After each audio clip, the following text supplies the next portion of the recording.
2025년 11월 18일 서울 월드컵 경기장의 밤 공기는 영하 1도에 육박할 만큼 차가웠다. 하지만 현장을 취재하며 기자의 살갗을 파고든 것은 겨울의 초입이 주는 한기가 아니었다. 그것은 대한민국 축구의 심장부라 불리는 상한벌을 감싼 전례 없는 무관심과 냉소였다. 경기 종료 휘슬이 울리고 전광판에는 1대0이라는 스코어가 새겨졌다. 기록상으로는 승리다. 하지만 이날 경기장을 찾은 33,256명의 관중수. 그리고 그들이 뿜어낸 차가운 공기는 이것이 결코 승리가 아님을 웅변하고 있었다. 6만 6천여 석을 자랑하는 서울 월드컵 경기장의 절반 이상이 텅 비어버린 이 기이한 풍경은 지난 2008년 칠레전 약 1만 5천 명 이후 A매치 역사상 가장 뼈아픈 흥행 참패로 기록될 것이다. 지난달 파라과이전 2만 2,206명에 이어 연속된 관중 급감 사태를 단순히 갑작스러운 추위나 평일 경기 탓으로 돌리는 것은 비겁한 변명이다. 현장에서 만난 가나 매체 미디어 24의 제임스 아탈로 제임스 타워 기자의 한마디가 뼈를 때린다. 솔직히 당황스럽습니다. 손흥민이라는 슈퍼스타를 보유한 나라의 홈 경기장이 이렇게 조용할 줄은 몰랐습니다. 며칠 전 일본전도 취재했지만 오늘의 한국은 그보다 훨씬 더 한산하고 적막하군요. 팬들은 도대체 어디로 간 겁니까? 외부인의 시선에도 적나라하게 드러난 이 참담한 현실은 무엇을 의미하는가? 경기 시작 전 홍명보 감독과 정몽규 대한축구협회장이 전광판에 소개될 때 쏟아진 야유는 단순한 불만이 아니었다. 그것은 한국 축구의 수뇌부를 향한 불신임 투표나 다름없었다.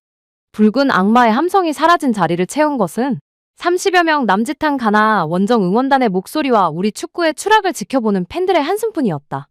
관중석의 냉기가 팬들의 마음을 대변했다면 그라운드 위의 경기력은 한국 축구가 처한 현실을 적나라하게 보여주었다. 우리는 이날 승리에 취해 있어서는 안 된다. 상대의 실체를 직시해야 한다. 이날 상암을 찾은 가나 대표팀은 우리가 알던 그 강력한 검은 별 블랙스타즈이 아니었다.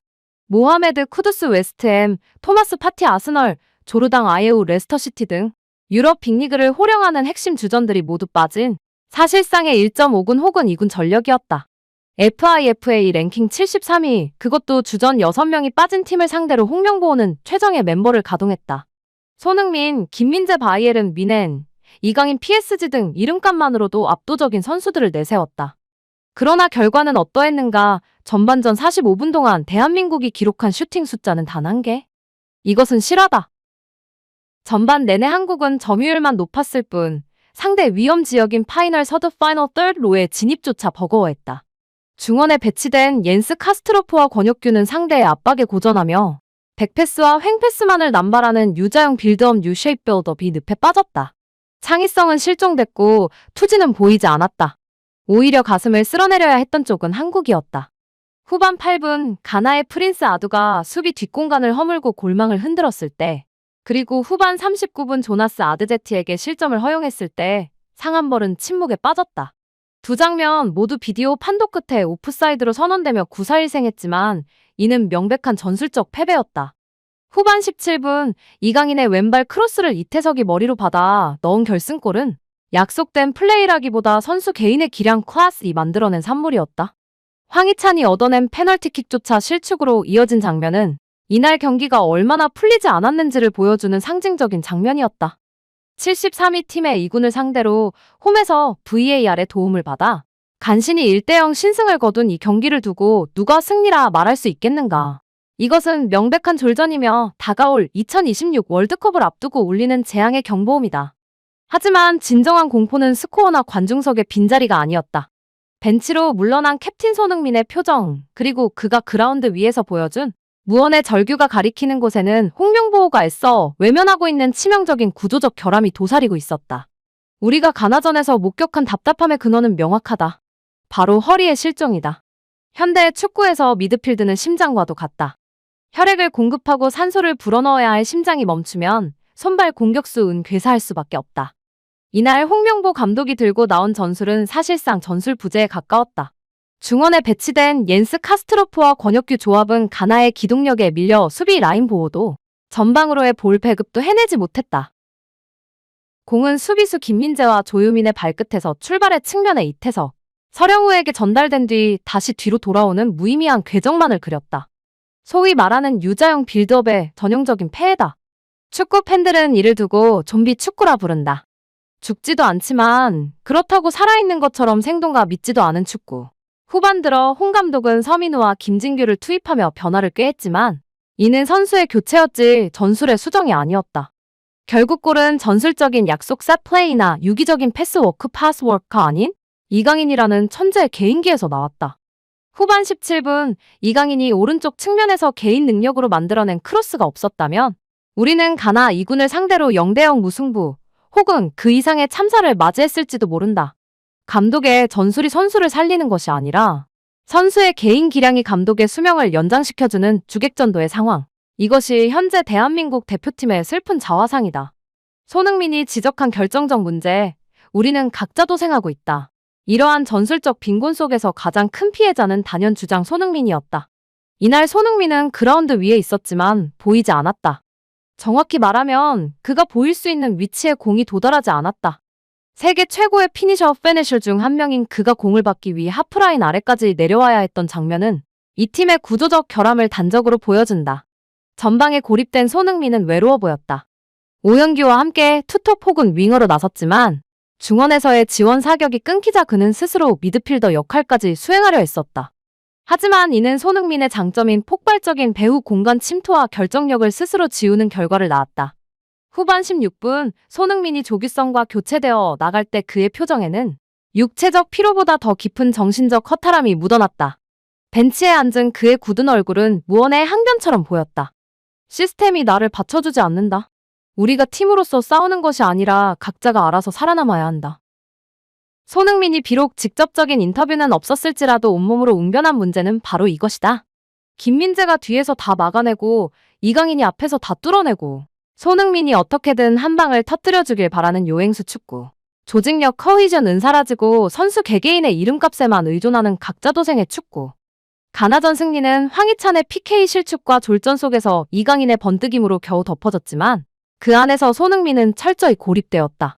에이스를 활용하는 법조차 잊어버린 대표팀에게 과연 월드컵이라는 거대한 무대에 설 자격이 있는지 묻지 않을 수 없다. 결국 1대0 승리는 달콤한 사탕이 아닌 썩은 부위를 도려내지 못하게 만드는 마약과도 같았다. 이제 우리는 냉정하게 결론을 내려야 한다. 홍명보는 어디로 가고 있는가? 아니 어디로 가야만 하는가? 경기 후 대한축구협회 관계자는 갑작스러운 한파에도 경기장을 찾아주신 3만여 팬들에게 감사하다는 멘트를 내놓았다. 이는 전형적인 유체이탈 화법이자 사태의 본질을 외면하는 비겁한 변명이다. 팬들이 경기장을 찾지 않은 것은 날씨가 추워서가 아니다. 2002년 월드컵 당시 우리는 영하의 날씨가 아니라 그 어떤 악조건 속에서도 거리로 쏟아져 나왔던 민족이다. 지금의 관중 감소는 날씨 탓이 아니라 내셔널 팀을 향한 기대감이 동결되었기 때문이다. 협회는 이번 2연승으로 월드컵 조 추첨에서 포트 2 진입 가능성이 높아졌다며 자위할지 모른다. 하지만 묻고 싶다. 가나 2군을 상대로 쩔쩔매는 경기력으로 포트 2에 들어간들 무슨 의미가 있는가? 지금의 경기력이라면 월드컵 본선에서 만날 강호들에게 우리는 그저 승점 자판기로 전락할 뿐이다. 승리라는 결과로 과정을 덮으려는 눈 가리고 아웅식의 태도는 이제 통하지 않는다. 더욱 뼈아픈 것은 우리가 지금 역대 최고의 황금 세대 골든 제너레이션을 낭비하고 있다는 사실이다. 손흥민 LAFC, 김민재 바이에른 뮌헨, 이강인 PSG, 황희찬 울버햄튼. 한국 축구 역사상 다시 오지 않을 호화 군단이다. 특히 캡틴 손흥민에게 2026년 북중미 월드컵은 사실상 그의 커리어 마지막 월드컵이 될 가능성이 높다. 미국 LAFC로 이적하며 선수 인생의 황혼기를 불태우고 있는 그에게 국가대표팀은 짐이 아닌 영광이어야 한다. 하지만 지금 홍명보 감독의 축구는 손흥민에게 과도한 짐을 지우고 그의 재능을 소모시키고만 있다. 세계적인 명장들이 부러워할 스쿼드를 손에 쥐고도 무색무취한 전술로 일관하는 것은 감독의 직무유기나 다름없다. 가나전 승리는 우리에게 주어진 마지막 기회일지도 모른다. 만약 이 경기에서 졌다면 당장 경질론이 빗발쳤을 것이다. 하지만 운 좋게 이겼기에 역설적으로 개혁의 골든타임을 놓칠 위기에 처했다. 을사년 2025년의 마지막 A매치는 끝났다. 이제 우리 앞에는 2026년이라는 운명의 시간만이 남아있다. 홍명보 감독과 대한축구협회에 고한다. 1대0 승리라는 달콤한 독배에 취해 잠들지 마라.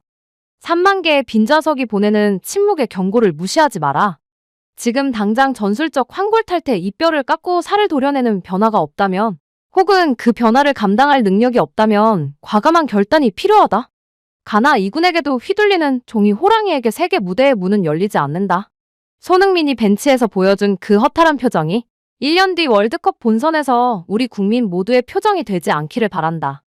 시간은 더 이상 우리 편이 아니다.